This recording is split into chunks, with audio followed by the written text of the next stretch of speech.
Bonsoir. Ça me fait plaisir ici ce soir de vous parler du docteur Ronald Denis. Ronnie.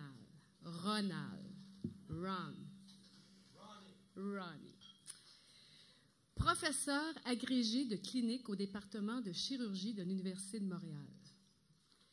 Fellow de l'École de médecine de l'Université Wayne State de Détroit.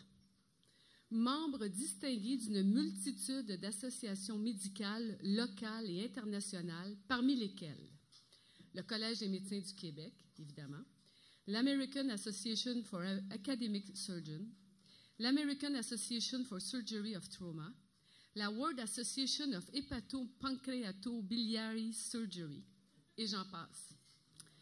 Directeur du programme de traumatologie de l'hôpital du Sacré-Cœur depuis 2006. Ronald a occupé une multitude de fonctions administratives, pédagogiques ou consultatives au sein de l'hôpital du Sacré-Cœur, de la Faculté de médecine de l'Université de Montréal, de l'hôpital Sainte-Justine. C'est important que vous écoutiez parce que je ne savais pas, moi, qui était tout ça. Fait que si je l'ai écrit, c'est pas pour rien, c'est pour que vous m'écoutiez. Alors, son nom figure parmi les auteurs de plus de 80 publications scientifiques et médicales. Il a participé à plus de 25 projets de recherche d'envergure qui ont obtenu, grâce à lui, des fonds de recherche importants.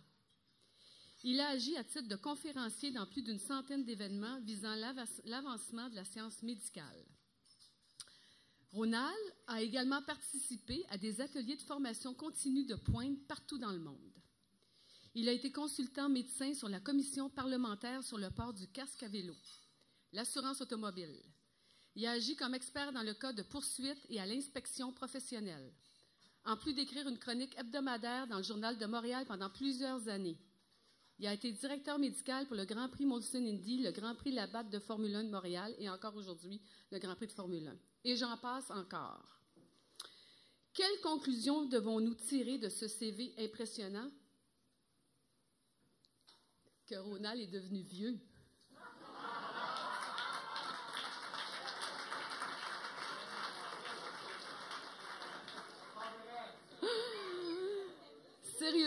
Sérieusement.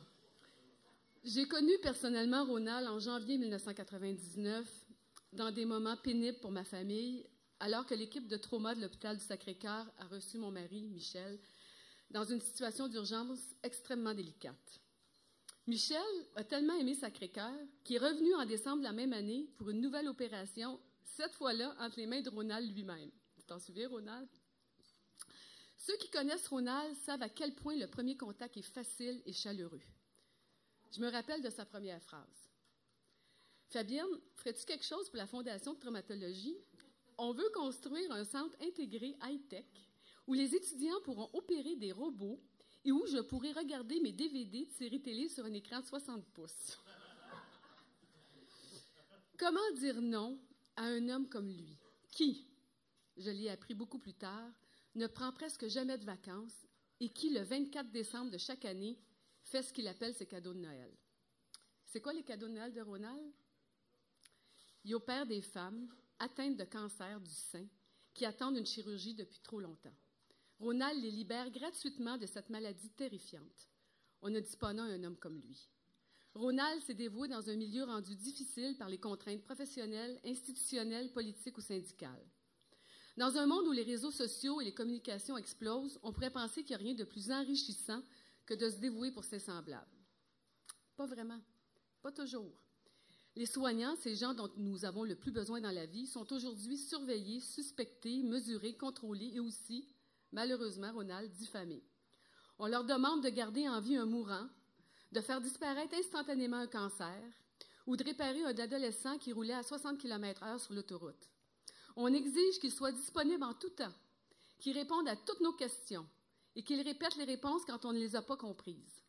Certains individus, parmi les plus exécrables, dont on pourrait questionner à bon droit la moralité, pousseront l'odieux jusqu'à lancer des journalistes à leur trousse en représailles de faveurs non rendues.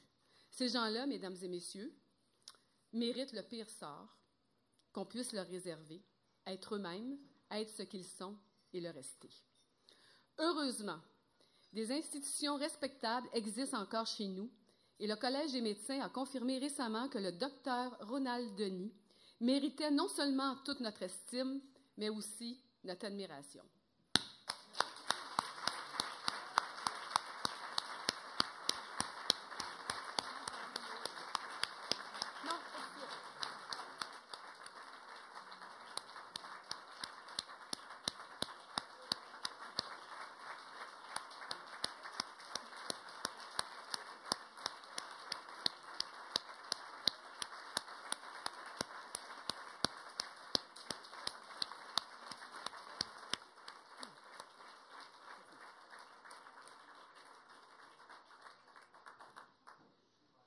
En terminant, nous sommes ici aujourd'hui pour aider le docteur Ronald Denis à atteindre un nouvel objectif.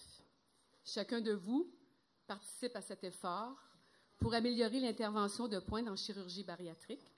On sait à quel point l'obésité est devenue un fléau chez nous, ainsi qu'à réduire le temps d'attente pour les opérations du cancer de sein. Par sa mission, sa fondation aidera au quotidien et concrètement un citoyen, un voisin, l'un de vos proches, un parent, un ami que le système médical oubliera sur une liste d'attente. Ne serait-ce que pour cette raison, la Fondation Ronald Denis mérite notre support à chaque année et pour des années à venir. François, go. Merci. Vous allez voir pour ça.